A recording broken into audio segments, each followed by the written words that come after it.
It was an offseason that we will all remember. And in the final season of the Pac-12 as we know it, comes season 3 of the It Factory. It will be full of players that are on preseason watch lists, will be on future NFL draft lists. As always, we will take the helmet off of the top players on the West Coast and tap into who they are and why they stand out. I'm Yogi Roth, and welcome back to the It Factory.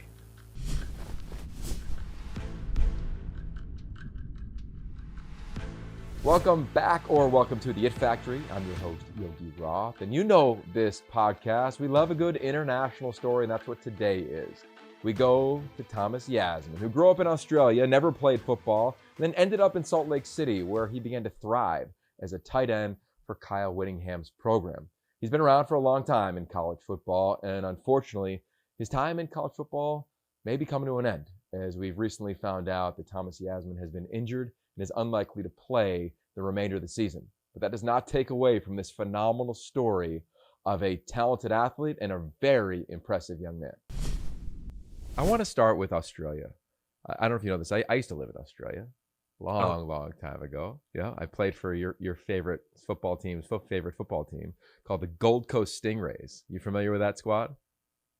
I don't think they exist anymore. Oh no, that hurts even more. So yeah, we're talking like 20 years ago. But it was up in Brisbane. I lived on the Gold Coast, 2298 Gold Coast Highway, right out of college. Moved right over there. Wasn't as talented as you or any of the other tight ends, but went and had some fun over there. I'm curious for you, since you left Australia and moved over here, where do you in your 6th year of college now look at your own path and say, this is where I've grown the most? Yeah, I think the biggest thing for me, just coming out of high school and off the field, never was really a problem, but I think just, living on my own, moving to a whole new country, sort of having to do a lot of things for my own. I was very blessed, both parents at home and having a lot of help with basically any issue I had. I always had either my brothers or my family. So I think that sort of really helped me to mature a lot, just in a lot of different aspects of life in general. So just moving all the way at 18 years old to, now 23, it's flown by quick, but no, I think it's been great for me just in terms of personal development, and it's been an irreplaceable experience. I feel like every college athlete I've talked to in my entire life, first year in college, you're kind of laying in your dorm room in training camp. You're looking up at the ceiling and you're saying to yourself, like, what am I doing here? Like, I got to get out of here. Did you have that moment? And if so, how did you work your way through it? Yeah, definitely. So I came in the summer, summer conditioning, I'm living at the dorms. No one's on campus, basically just football players at the moment, and didn't really know anyone. And basically my only time was at football. And then when I went back to the dorms, I was just in my dorm rooms for, majority of the time. Didn't have a car. I didn't even have an American cell phone at the time. So I had no data. So just off the wire. And it was just like, I felt paralyzed almost for a couple months. And the first few weeks, it's pretty tough. Like, you don't know anyone in the country basically, and everyone's so far away. So it was definitely a lot of FaceTime calls home to the family, to the parents, brothers, calling them any chance I could. But yeah, those first few weeks are definitely tough, and there's a lot of times I remember calling my parents. I'm just like, I don't know how I'm going to do this. And at the time, I was thinking, maybe only a few years. I'm like, even a few years of this, I'm like, I just don't think I'm going to be able to get through it. And I mean, look, 5 years later, here we are. So something worked out. But What did they say to you, or what do you think was embedded within you to be able to deal with that and remain in college and not wanting to go home? the biggest thing for me is, it sounds, I don't know how it sounds, but I would never want anyone, like if I went home, I knew someone would say, oh, you couldn't do it. And, I just never wanted to give anyone an excuse to say that. So even like when those first few months here, when I was thinking, I was like, did I make the right decision just moving to America in general? I'm just like, you know what, I'm going to stick it out, just sort of, fake it till you make it kind of deal. And because I don't want to, I gave up a lot of stuff home, mostly playing rugby. Professional rugby coming out of high school was sort of something that I really wanted to do. And it sort of came to reality as my rugby career ended there in high school and sort of moving on to the next level. Then obviously football came up, and a lot of people were looking at me like I was crazy, saying I was going over to America, try American football and see what I can do with that. So I just, that was a big part of it, honestly, just saying to myself, I'm like, I don't want to go back home saying, oh yeah, you tried it, but couldn't get it going. So, you just came home, fall back on whatever it was. So that was a big part of it. It was really just pride, I guess you could say, and just sort of, yeah. Yeah, no, I hear you. I mean, we all had that moment. I was 5 hours from my college, right? Some are an hour flight away from home in terms of where they grew up. You were, halfway across the world.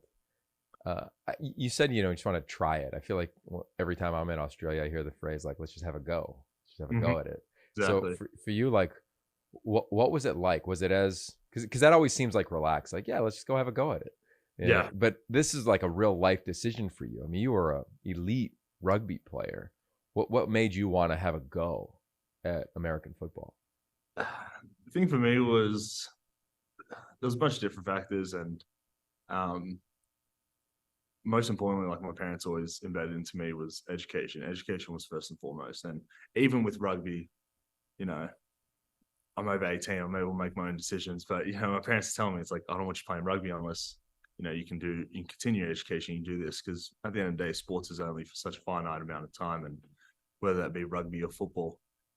And as I was like sort of, making a decision with rugby and school and what I was going to do, football just kind of came up. And I mean, it was the best of both worlds in the sense that I could play sport at a elite level. Obviously, with the chance of hopefully moving forward to the next level and getting a great education at the same time. And I remember when my parents heard that, I had a home visit from Coach Lewis Powell, and their eyes lit up, and they were basically telling me like it's the best opportunity, blah blah blah, and things went on, and I was just kind of sitting there making a decision, just weighing the pros and cons, and to me it seemed like the best option, especially at the time. I was just like, you know what, I can go get a degree, a couple degrees, I can go play sports, and I didn't really think about football at the time as like a potential career option. I was just like, you know what, it's a great opportunity to move overseas. And I kind of fantasized the idea of like, oh yeah, I could go to the NFL, but didn't really think too much of it at the time. And I just thought it'd be a great opportunity, and kind of like a clean slate thing. And, if I didn't like it, I could always come back. But I knew also in the back of my head, if I was going over there, I wasn't going to come back. I was going to stick it out. I was going to do it and sort of try and take it as far as I could. Yeah. I mean, the definition of determination. And I think that NFL dream has got a chance to become a legit reality. You turned down the NFL last year to come back to college for a sixth year. But I want to unpack rugby, because I think the viewers and listeners of this show, I think we hear like Australia and rugby, especially at Utah, and it's just like, yeah, that's the norm, or it's happened before. Can you really share with us what is it like there, and what level were you playing at to then say goodbye to that sport and say hello to this new one? Yeah. So my senior year, so we don't really have college sports like America does. Kind of, if you're fortunate enough, you can go straight to professional out of high school. You sort of do that opportunity. And I was fortunate enough to be on the Australian team my senior year, 12th grade in Australia, the under 18s. And was able to get a test match against New Zealand and Samoa? Fiji, I think it was. Fiji, yes. Yeah, there you go. We've done our research. Yeah. It's been a few years. And Fiji and New Zealand. And so that was the highest level I was able to play at the time. And after that tournament was then when the opportunity of sort of going professional came about. And that was with rugby league. We have two sort of separate codes of rugby, rugby league and rugby union. And so I had a couple opportunities with the union, but majority of them with rugby league. And I don't know if you've heard like the Roosters, Rabbitohs, sort of those local teams. Yeah, sure. Jason Ackermanis. I remember my first match when I was living over there. Yeah. So so that was kind of like I was meeting with managers there and a couple other clubs, and as an 18-year-old, everyone dreams of playing professional rugby, and so I was kind of over myself. I was happiest kid on earth. I was doing okay in school. I was doing pretty well in school. Football was going well. Had a great home life, so everything was just good. And just out of the blue nowhere, yeah, football came up and sort of went from one thing to another. Okay, so let's just pause for a second because I referenced Jason Ackermanis. He was like one of the greatest players to ever play rugby league, I believe, right? He was in the AFL. So I went to a match in Sydney, or in Melbourne, and it was like sold out Rice Eccles Stadium vibes. I mean, it was rocking. Like I walked in there never knowing a thing about rugby, new to this country, and I was like, dang, it is like the Niners are playing the Cowboys right now. And you're on the precipice of that. Yeah. And you turn it down? Yeah. So AFL is Aussie rules football, which is slightly different too. So Aussie rules football's I'm sure you know our punter Jack Bowmeister. That's what he played. So that's the one where they're kicking across the field. But like we would play in the same stadiums, yeah. So I assume you're at the MCG, Melbourne Cricket Ground. That stadium packs out about 100, 105,000. It's awesome. But yeah, exactly. You know, you're on the brink of 18 years old, going playing in full sold out stadiums, you know, traveling across the country. It's So what made you say no? Because I mean, what I'm hearing is like, I just wanted to have a go at football and give it a run. And here came Lewis Powell in Utah with a scholarship offer. Hawaii had an offer. You know, you started getting some play to play in the U.S. and play the sport you never even put a pad on before. But you had this childhood dream that is literally like a signature away from becoming real. Yeah. It was it wasn't as quick of a decision as I'm sure I might have made it out to be, but it was definitely, I mean, it was right up until the wire of signing day where I was going back and forth. And then I was calling my university. I was like, okay, well, if I'm playing rugby, am I able to take these classes? Because I couldn't do full-time university at the same time. I was like, okay, could I do part-time? And some were saying yes, some were saying no. So I was calling different schools, speaking to clubs. And then it was a lot of back and forth. And it got to the point where I remember right before signing day, I think signing date, was it November or December? I couldn't tell you when that one was, but it was right before then. And Coach Winningham called me, asked me how I was feeling and, you know, what my thought process was. And I was like, you know, just talking about it with the family. And I wasn't really considering any other schools. It was really just Utah or stay in Australia. And I was just talking with my family over everything. And my dad and my mom put it pretty well together. And they basically told me, basically helped me with my decision. And, you know, I'm forever thankful for that because I was really about to pull the plug. And honestly, looking back at everything, I'm 100% happy that I made a decision to come here. Yeah, I think there's like a couple 100,000 people that would agree with you. Pack Rice Eccles Stadium, including us.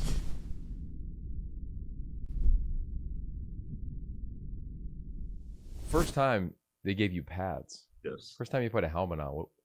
What was that like? And how did, if rugby help you, or how did, if rugby negatively impact like your ability to play this brand new sport? Yeah. I remember the first day putting pads on, I was late to practice. Coach Witt got up on me, but it literally took me like 15, 20 minutes just to put my pads on. Now I can get them on, you know, in about a minute, if that. But at the time I had no idea. Then I was putting the pads on and trying to put the jersey over the pads. And then I was doing one arm this. And until one of the coaches finally like stopped me, one of the GAs was walking out and he saw me like help me and I was running out. Coach Witt's like, God, I was like, why are you late? Doesn't matter who you are. You can be a starter, you can be a scout player. He's going to go off you the same if you're late for practice. So that was funny. I remember that. And first day in full pads, I was running a route. I think it was like a quick slant. I had no idea. I didn't even know what a slant was. Coach Freddie Winningham basically tells me, like, you just run 3 steps forward, break it 45 degrees. Looks for you, looks for you. If not, oh well. So I'm running the route, go look at the quarterback. He's not looking at me. I'm like, whatever. So I'm like, not keeping my head on a swivel. I just keep running, thinking, okay, the play's over. And I get Donovan Thompson, or Killer, we used to call him, number 3. He's the one that had the famous hit against the Washington quarterback and spun him out. I'm like, he cracks me through the middle.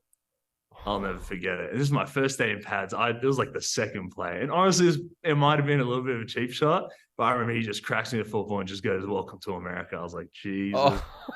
I was like, yep, I'm in for a long one.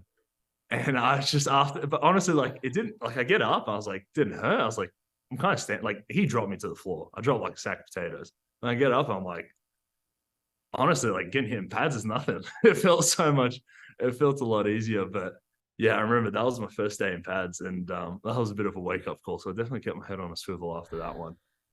But now in terms of like transferable skills, running with the ball, I mean, is probably the biggest one for me. Once I get the ball in my hands, and I have an awesome coach, Coach Freddie Windham.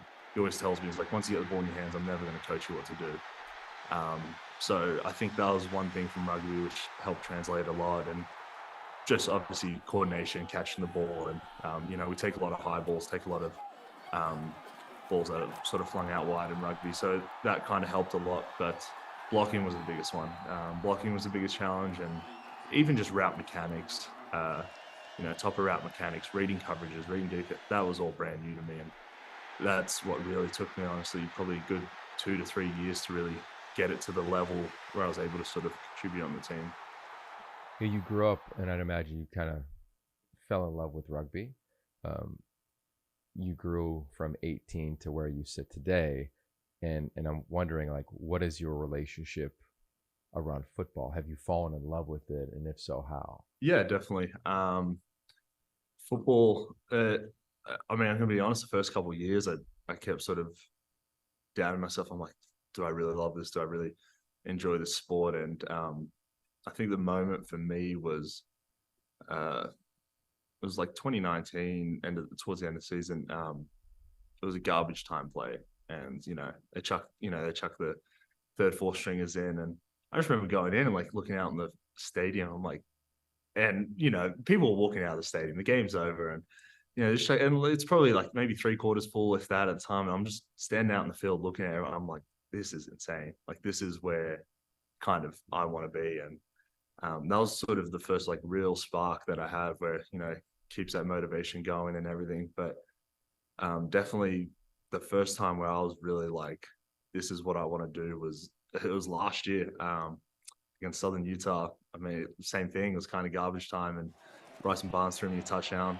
My first touchdown I ever scored, and I remember like on the sideline, almost in tears. I mean, I've been working at this sport for 4.5 years at this point, and it'd been such a long road to get just to even that position. And yeah, when that happened, I remember it was the most unbelievable feeling. I was like, this is what I want to do. And yeah, I just went from there. The rest is history. The rest is history. The history of the tight ends, the recent history, is pretty special, though. Mm-hmm. Cole Fotheringham, the day we're recording this, I think it's his birthday.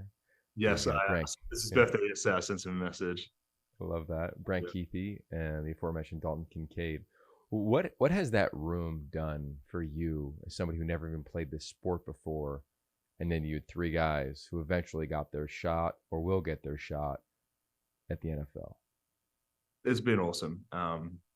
Cole and Brant were probably my first friends here when I got here that summer, and I've stayed close with them. Brant's one of my closest friends, and Cole I'm super close with. And I mean, just in terms of play development, they've helped me so much. Just like even when we're out in the field, stand up and like in a rude way, like they're super constructive and like helping me with certain things. Cole helped me a lot with blocking, for instance. He was an unbelievable blocker. Just like small technique things that, not even techniques, I guess you could say, just sort of habits or like little things that you don't even think about, you would think about to coach that, have gone a long way. So they were awesome with that. And obviously Brand and Dalton with their route running and just the pass game in general, they've been super helpful. And it's been awesome to, learn off arguably at the time, 2 best tight ends in college football, Dalton and Brand. And Cole was a massive contributor to Utah and obviously in the NFL still now. So it's like to be in a room, and like people always ask me, even back home, like, do you wish you went somewhere else? Maybe could have opportunity. And honestly, I think learning behind those guys was probably the best thing I could have done for my player development, and it's been awesome, and I wouldn't have traded it for anything. So years ago, like right before you got there, we did a documentary on Utah football, and it was there every day for the whole season. 2 things stood out to me, and they were both quotes from your head coach, and they're 2 of my favorite quotes in over 20 years in this sport. One, which I'm sure you've heard, you're either in or you're in the way. And 2, you become us we do not become you. Yes. Can you speak to the culture that Kyle Whittingham has continued to develop, and how you and this group of teammates? I mean, I call it the last dance. Like you, Brant, Cam, and I get that it hasn't gone perfectly from an injury standpoint. A guy's coming back healthy, but it's like everybody came back for this last run, and I got to imagine there's something in the culture that pulled you back for the 2023 season. Yeah. Yeah, definitely. Like you said, yeah, all in are in the way, and you'll become us, we will not become you. You hear those just about every day. But yeah, like you said, it stands to show the culture of just, it doesn't matter who you are, like before, you're starting quarterback or you're the scout team, wide out, what have you, and you get treated the same, more or less. And, nothing's going to change for you, and nothing will ever change for you. There's a reason, they say the standard is the standard, and we have a standard that's set here with our culture. And I mean, unless the world does a 180, I don't think that's changing anytime soon. So yeah, it's a real, hardcore mentality. And that's why we like to get known as, the toughest team in the pack or in the country. And I think that really stands to show what he's sort of established here at this program, and just the tradition he's sort of set here for previous years and years to come. Yeah, built the statue. He's an icon. Oh, yeah. All right, I call this my final five. Last five questions. First thought that comes to mind, and we'll get you out of here, okay? Question number one. What is the best advice you've ever received? I'm sure a lot of people have had this one, but my grandpa always says to me, no matter what you do, you always do it to the best of your ability. Well said, Grandpa. I like that. You've definitely done that. Question two.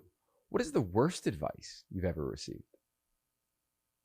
Oh, that's worst advice I've ever received.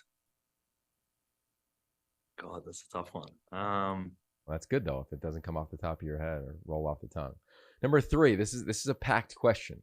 You've been in college for a while now. You've probably gone home with some of your teammates. If you're going to take some of your teammates back home, I'm curious who you would take, where would you go, and what would you make sure that they would eat if they came back to your hometown in Australia? Just because how much we talk about, I'm going Brant, Dalton, and Cam. Okay. Taking them to Sydney, Australia, having a day at the beach, and then I'm coming back and I'm making them all have a nice piece of toast with Vegemite on, because they used to believe that's an enjoyable snack, and I feel like they haven't had it under the circumstances. So that's a number one, definitely. Okay, all right. I'd recommend Byron Bay though, one of my favorite places. Oh, Byron Bay. Well, I've been there a couple times. Oh, it's changed over 20 years. It kind of breaks my heart a little bit. I definitely watched the series, Byron Bays. Did you watch it? No. Oh, you need to check that out on Netflix. But, I mean, it's cheesy as all get out, but yeah, it's okay. There's some good scenics at Byron Bay. Oh, all right, number four. This show is called The It Factory. You clearly have the it factor. I'm curious though, how would you describe that for yourself? I think for me, my it factor is just my ability to run with the ball, and also I've always backed myself to sort of have that speed as being a larger person. So one of my strengths, is running with the ball and sort of being that mismatch, and being a larger guy, but sort of being able to run with wide outs or run with safeties, and sort of so I think I've always sort of said that's kind of my skill set, and I try and mold my game to accentuate that as much as possible. Film don't lie. Ran right through him at SC. And jumped right over him against Colorado. Called a bunch of those games, man. Final question for you. I'd like you to finish the following sentence, because you have this incredible totality of experiences and you're still young in your performing life. But the statement is, it all comes down to what? I'm curious how you'd end that. Determination. I think if you want anything, it's determination at the end of the day. And I mean, my road has not been as pretty or as planned out. I'm a person that loves to plan everything out. I'm a pretty scheduled person. I sort of have a plan or a road for anything or a path for anything. But this my college career definitely didn't go as smoothly as I thought it was going to be. But I think determination's kind of the biggest thing, that was the only thing that sort of can really hold you onto that path and bring you back.